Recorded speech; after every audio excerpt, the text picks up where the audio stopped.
So this video is going to be about how to locate the address in order to process a claim.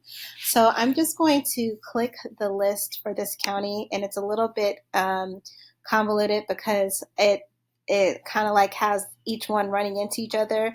But if you can look when I highlight, this is the parcel number.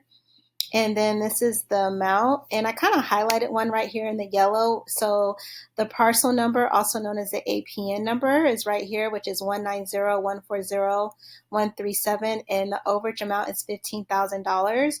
So I've already put it in, and so I put the number in and just click submit.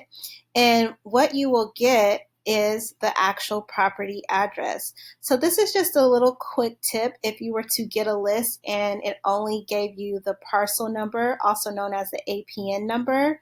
Now you have the address on how and where to process this specific claim for the 15,000. In another short video, I'm going to show you how to locate the actual owner, because you will need that in order to process a claim.